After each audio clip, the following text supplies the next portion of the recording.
है इस दुनिया के, जिसकी हम कहते हैं कि पूरी बैंकिंग तंत्र का मालिक है रॉथस्चाइल्ड फैमिली, हम उससे टक्कर लेने के लिए निकले हैं कि क्या सामर्थ्य है हमारा। तो ये जो हम जिस स्थिति पर, जो हमारी जमीनी हकीकत है, उस जमीनी हकीकत का हमें अवलोकन करना पड़ेगा, वो समझना पड़ेगा कि जमीनी स्तर पर हम कितने मजबूत हैं। मैं एक बार भाई राजीव दीक्षित जी की एक वीडियो सुन रहा था, तो भाई राजीव दीक्षित जी उसमें बोल रहे थे कि इस तंत्र से जब तक हम आर पार नहीं टकराएंगे, चाहे कितनी ही राजनीति में चले जाएं, हम व्यवस्था परिवर्तन नहीं कर सकते। तो वो कहते हैं कि इसमें जो पूरा का पूरा तंत्र है, चाहे ब्यूरोक्रेसी हो, चाहे पुलिस तंत्र, आर्मी, राजनेता, जितने भी लोग हैं, लगभग इसमें 4 करोड़ से ज्यादा लोग हैं। 4 करोड़ से हमें आर पार की टक्कर करने के लिए कम से कम हमारे पास इतना तो आंकड़ा हो 19-20 का। लेकिन अब हम कहां खड़े हैं ये आप लोग देख लीजिए। हम लोग कानून के हिसाब से चलने की बात करते हैं। हम पिछले 1.5 साल से कानूनी प्रक्रियाओं के माध्यम से इस शासन और प्रशासन से टकरा रहे हैं। आपको यकीन नहीं होगा, जिला न्यायाधीश जो होता है, चीफ जुडिशियल मजिस्ट्रेट, अपने गुड़गांव के साथी हैं, हमने 45 मिनट जज के साथ बहस करी थी, आर्ग्यूमेंट करी थी 45 मिनट। और उस जज के साथ वो आर्ग्यूमेंट करी थी जो किसी को 2 मिनट या 3 मिनट से ज़्यादा नहीं सुनता। उस जज ने हमारी इन सारी जो बातों को हम करते हैं, सारी की सारी बातों को एक्सेप्ट करा। उन्होंने कहा कि जो आप तुम बात कर रहे हो ये सारी की सारी बातें सही हैं, लेकिन मैं आपका इसमें कुछ नहीं कर सकता। मेरी इतनी पावर ही नहीं है जिस लेवल की आप बात कर रहे हो। वो अप्रत्यक्ष रूप से ये कहता है हमसे कि आपको जनमत इकट्ठा करना पड़ेगा, जनशक्ति एकत्रित करनी पड़ेगी अगर आपको ये खेल जीतना है। तो हम जो जज होते हैं, हमारी लिमिटेशन है। ये अपने नरेंद्र भाई बैठे हैं यहाँ पर गुड़गांव के, इनके सामने की बातें और भी साथी हैं। 45 मिनट तक उन्होंने पूरी आर्ग्यूमेंट हुई। जो उनका वकील था वो चुप, उनके पास कुछ नहीं था।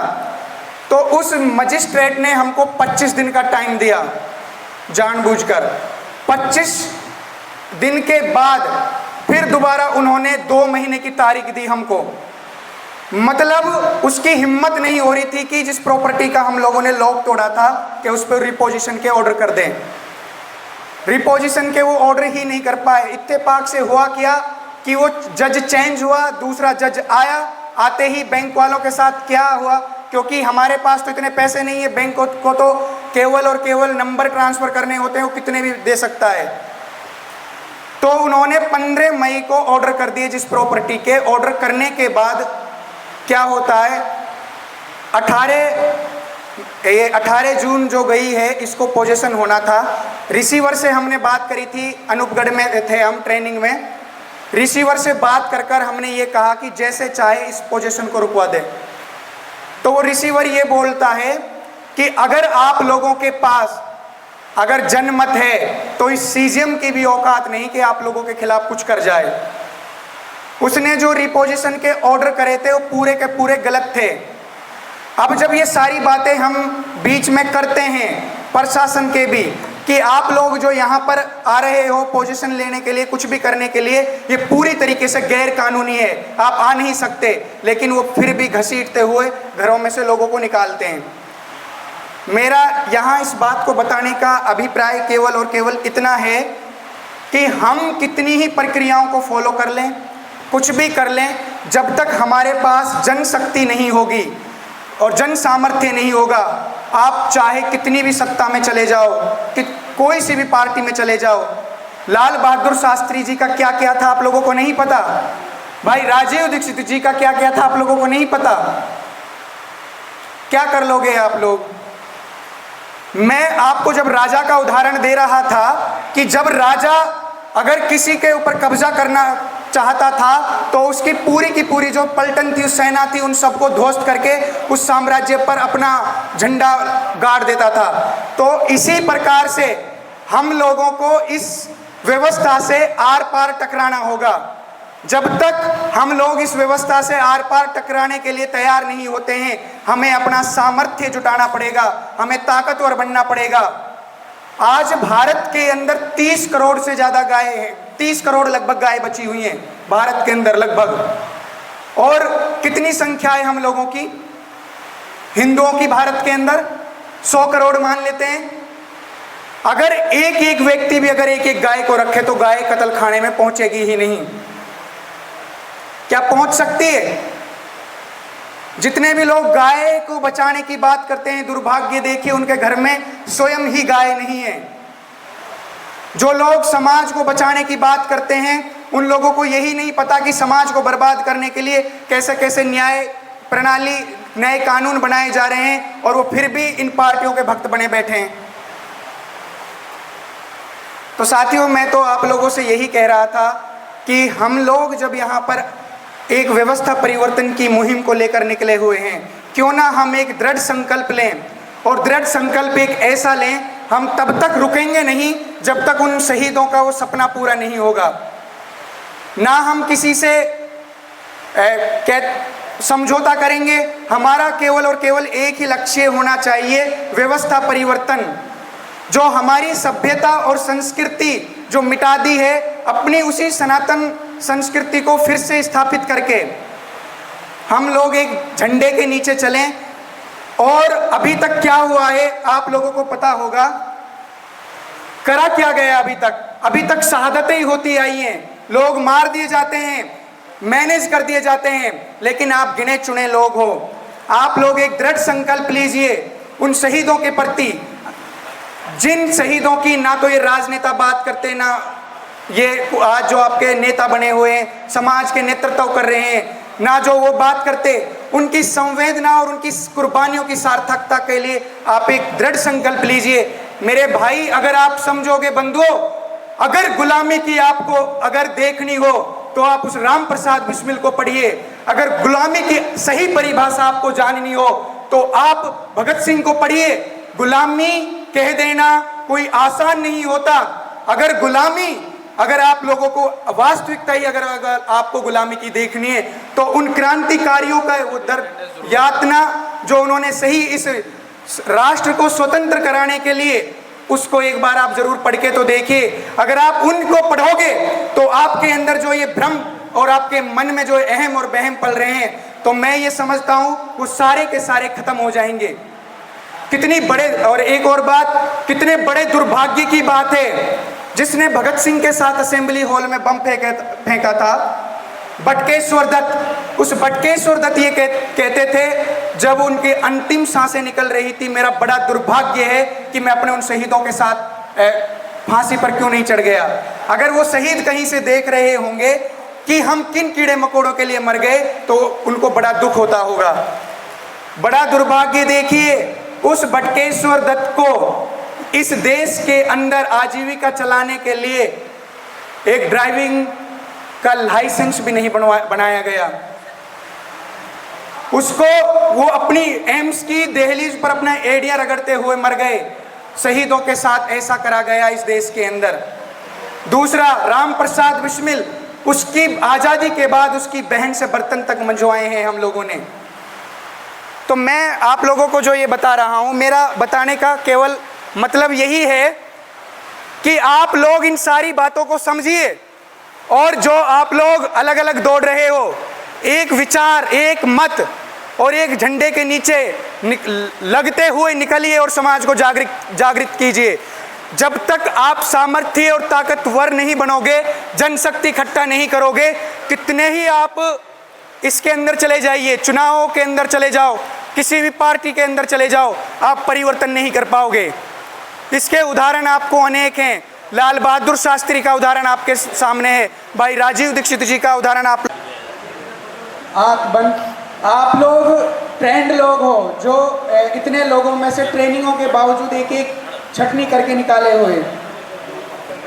तो सभी साथी बिल्कुल आंख बंद करेंगे और बोलेंगे, ओम भूर्भुवः स्वः तत्सवितुर्वरेण्यं भर्गो देवस्य धीमहि धियो यो नः प्रचोदयात्। ओम शांति शांति शांति ओम। आप सभी को नमस्ते। अभी हमारे बीच में आदरणीय नवीन शुक्ला जी आप लोगों के बीच जो चर्चाएं कर रहे थे, ये अपने आप में बड़ी ही गंभीर चर्चाएं हैं। जिस मिशन व्यवस्था परिवर्तन के अभियान को हम लेकर निकले हैं, उस सब चीज़ की समझ हम लोगों के अंदर है और उसी सपने को सार्थक करने के लिए, पूरा करने के लिए हम सब यहाँ पर एकत्रित हुए हैं। तो आज की इस जो आने का यहाँ उद्देश्य है और जिस विषय को लेकर हम यहाँ पर आए हुए हैं, कुलदीप भाई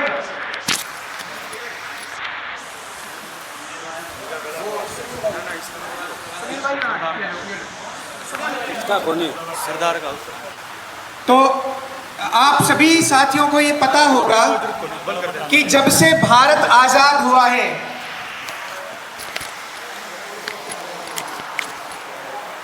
जब से भारत आजाद हुआ है, 1857 की क्रांति से पहले ही इस देश को फिर से स्वावलंबी और आत्मनिर्भर बनाने के लिए समय समय पर क्रांतिकारियों ने अपनी शहादतें दी हैं। जो भी लोग खड़े होते गए, षड्यंत्र पूर्वक समाज के अंदर स्थापित करते गए, उन्होंने लोग जोड़े और फिर समाज के साथ धोखा होता गया। मतलब ये जो दौर था ये चलता आ रहा है 1857 से ही। लेकिन जब हम बात करते हैं उन 7,32,000 से ज़्यादा क्रांतिकारी जिन्होंने अब तक जो शहीद हो गए, उनका सपना वो पूरा अभी तक हो ही नहीं पा रहा। जिस सपने और उद्देश्यों को लेकर वो क्रांतिकारी निकले थे, बड़ा दुर्भाग्य और हमारा दुख की बात यह है कि आज़ादी के 76 साल बाद भी हम उनकी गुलामियों की निशानियों को नहीं मिटा पाए।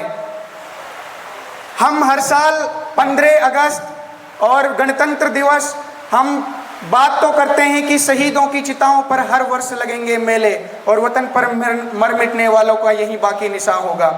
कहाँ लग रहे हैं शहीदों की चिताओं पर मेले? कौन याद करता है उनको? अगर हम लोग, जितने लोग यहाँ पर बैठे, मैं आपके बीच में एक कड़वा सत्य बोलूँगा, आप लोगों को चाहे बुरा लगे इस बात का, जितने भी लोग अगर यहाँ पर हम बैठे हैं, अगर हम अपने घरों से दृढ़ संकल्प के साथ अगर निकले होते तो आज हरियाणा के अंदर, मैं पूरे भारत की बात नहीं कर रहा, आज हरियाणा के अंदर बिना सत्ता में जाए हुए भी आप सत्ता में रहते। इतना सामर्थ्य आज हमारे पास हो जाता। अच्छा आप लोग बताइए, आप लोगों ने इतिहास में कहीं देखा किसी राजा ने आंदोलन किए? किसी राजा ने धरना दिए? किसी राजा ने ये कहा कि अगर आप लोगों ने मेरा हक नहीं दिया तो मैं भूख हड़ताल करूंगा, मैं भूखा मर जाऊंगा? किसी ने आंदोलन किए? उन्होंने सामर्थ्य जुटाया, उनके पास सामर्थ्य था, उनके पास ताकत थी और ताकत के बलबूते पर अपना जो भी साम्राज्य था दुश्मन के को उखाड़ के फेंक देते थे। लेकिन हमारे पास क्या सामर्थ्य, क्या ताकत है?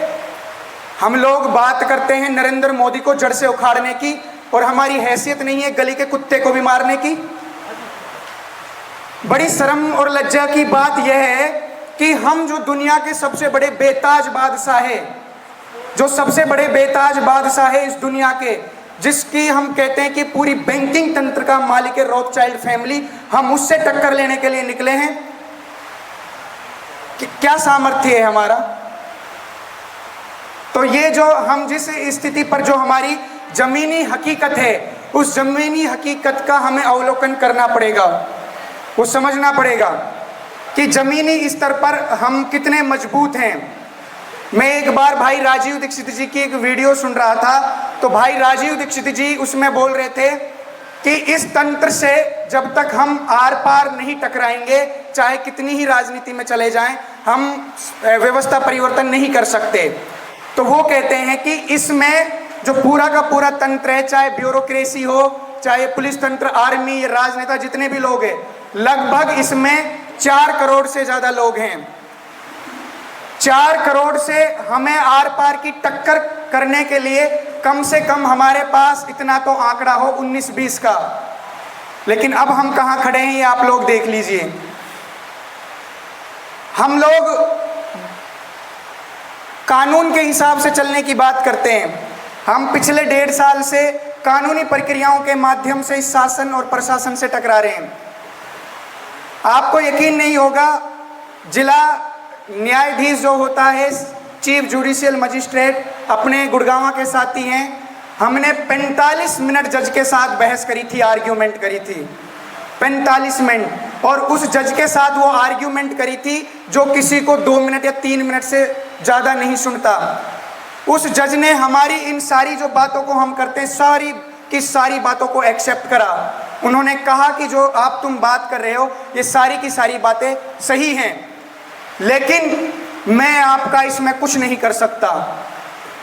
मेरी इतनी पावर ही नहीं है जिस लेवल की आप बात कर रहे हो।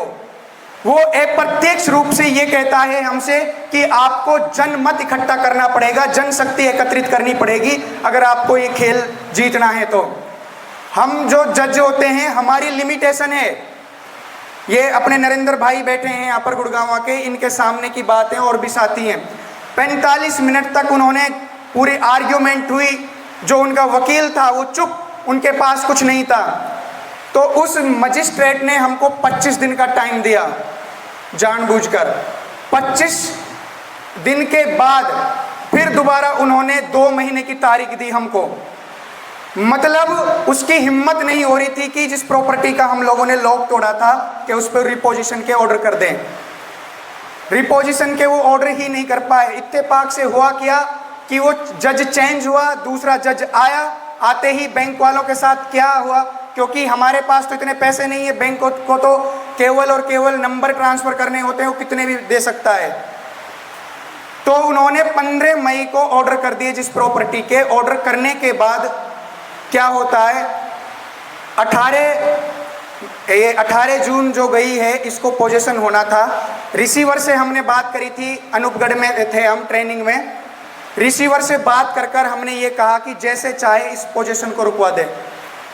तो वो रिसीवर ये बोलता है कि अगर आप लोगों के पास अगर जनमत है तो इस सीजीएम की भी औकात नहीं कि आप लोगों के खिलाफ कुछ कर जाए। उसने जो रिपोजिशन के ऑर्डर करे थे वो पूरे के पूरे गलत थे। अब जब ये सारी बातें हम बीच में करते हैं प्रशासन के भी कि आप लोग जो यहाँ पर आ रहे हो पोजीशन लेने के लिए, कुछ भी करने के लिए, ये पूरी तरीके से गैर कानूनी है, आप आ नहीं सकते, लेकिन वो फिर भी घसीटते हुए घरों में से लोगों को निकालते हैं। मेरा यहाँ इस बात को बताने का अभिप्राय केवल और केवल इतना है कि हम कितनी ही प्रक्रियाओं को फॉलो कर लें, कुछ भी कर लें, जब तक हमारे पास जनशक्ति नहीं होगी और जन सामर्थ्य नहीं होगा, आप चाहे कितनी भी सत्ता में चले जाओ, कि कोई सी भी पार्टी में चले जाओ। लाल बहादुर शास्त्री जी का क्या क्या था आप लोगों को नहीं पता? भाई राजीव दीक्षित जी का क्या क्या था आप लोगों को नहीं पता? क्या कर लोगे आप लोग? मैं आपको जब राजा का उदाहरण दे रहा था कि जब राजा अगर किसी के ऊपर कब्जा करना चाहता था तो उसकी पूरी की पूरी जो पलटन थी, उस सेना थी, उन सबको ध्वस्त करके उस साम्राज्य पर अपना झंडा गाड़ देता था। तो इसी प्रकार से हम लोगों को इस व्यवस्था से आर पार टकराना होगा। जब तक हम लोग इस व्यवस्था से आर पार टकराने के लिए तैयार नहीं होते हैं, हमें अपना सामर्थ्य जुटाना पड़ेगा, हमें ताकतवर बनना पड़ेगा। आज भारत के अंदर 30 करोड़ से ज़्यादा गाय हैं, 30 करोड़ लगभग गाय बची हुई हैं भारत के अंदर लगभग। और कितनी संख्या है हम लोगों की, हिंदुओं की भारत के अंदर 100 करोड़ मान लेते हैं। अगर एक एक व्यक्ति भी अगर एक एक गाय को रखे तो गाय कत्ल खाने में पहुंचेगी ही नहीं। क्या पहुंच सकती है? जितने भी लोग गाय को बचाने की बात करते हैं, दुर्भाग्य देखिए उनके घर में स्वयं ही गाय नहीं है। जो लोग समाज को बचाने की बात करते हैं, उन लोगों को यही नहीं पता कि समाज को बर्बाद करने के लिए कैसे कैसे न्याय प्रणाली, नए कानून बनाए जा रहे हैं, और वो फिर भी इन पार्टियों के भक्त बने बैठे हैं। तो साथियों, मैं तो आप लोगों से यही कह रहा था कि हम लोग जब यहाँ पर एक व्यवस्था परिवर्तन की मुहिम को लेकर निकले हुए हैं, क्यों ना हम एक दृढ़ संकल्प लें, और दृढ़ संकल्प एक ऐसा लें हम तब तक रुकेंगे नहीं जब तक उन शहीदों का वो सपना पूरा नहीं होगा। ना हम किसी से समझौता करेंगे। हमारा केवल और केवल एक ही लक्ष्य होना चाहिए, व्यवस्था परिवर्तन।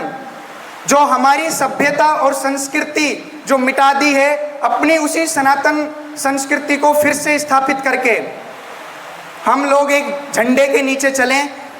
और अभी तक क्या हुआ है आप लोगों को पता होगा, करा क्या गया अभी तक शहादतें ही होती आई हैं, लोग मार दिए जाते हैं, मैनेज कर दिए जाते हैं, लेकिन आप गिने चुने लोग हो। आप लोग एक दृढ़ संकल्प लीजिए उन शहीदों के प्रति, जिन शहीदों की ना तो ये राजनेता बात करते, ना ये आज जो आपके नेता बने हुए हैं समाज के नेतृत्व कर रहे हैं, ना जो वो बात करते, उनकी संवेदना और उनकी कुर्बानियों की सार्थकता के लिए आप एक दृढ़ संकल्प लीजिए। मेरे भाई, अगर आप समझोगे बंधुओं, अगर गुलामी की आपको अगर देखनी हो तो आप उस राम प्रसाद बिस्मिल को पढ़िए। अगर गुलामी की सही परिभाषा आपको जाननी हो तो आप भगत सिंह को पढ़िए। गुलामी कह देना कोई आसान नहीं होता। अगर गुलामी, अगर आप लोगों को वास्तविकता ही अगर आपको गुलामी की देखनी है तो उन क्रांतिकारियों का वो दर्द यातना जो उन्होंने सही इस राष्ट्र को स्वतंत्र कराने के लिए, उसको एक बार आप जरूर पढ़ के तो देखिए। अगर आप उनको पढ़ोगे तो आपके अंदर जो ये भ्रम और आपके मन में जो अहम और बहम पल रहे हैं, तो मैं ये समझता हूं वो सारे के सारे खत्म हो जाएंगे।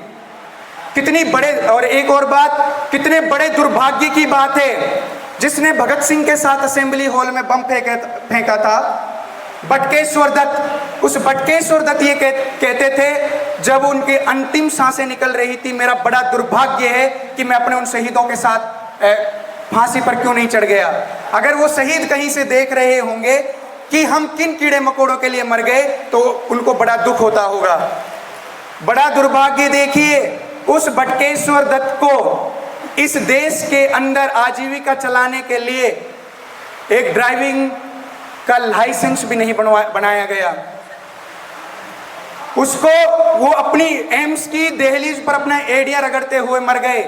शहीदों के साथ ऐसा करा गया इस देश के अंदर। दूसरा, राम प्रसाद बिस्मिल, उसकी आजादी के बाद उसकी बहन से बर्तन तक मंजवाए हैं हम लोगों ने। तो मैं आप लोगों को जो ये बता रहा हूं, मेरा बताने का केवल मतलब यही है कि आप लोग इन सारी बातों को समझिए।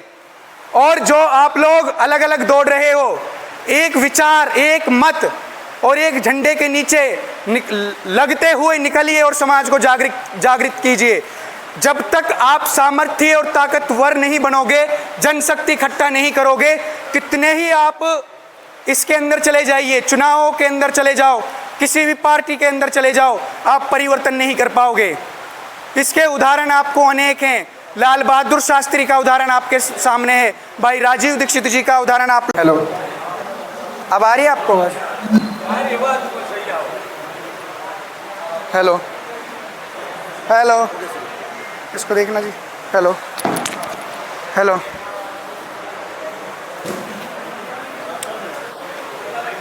हेलो, एक मिनट। जो मैं आपको बात बता रहा था, इन बातों को आप गंभीरता से समझना। और जिन साथियों ने आपके बीच में पेपर आ गया, उसमें सारे साथियों को अटेंडेंस लगानी है अपनी ज़रूर, सभी साथियों को। तो इस सभा का संचालन के लिए मैं आमंत्रित करूंगा भाई सुनील जी को। कौन सा बोल रहे हो? ये बोल रहा है, ये बहरा काना। क्या हुआ? हेलो, सेल है जी आपके पास? सेल चल लेने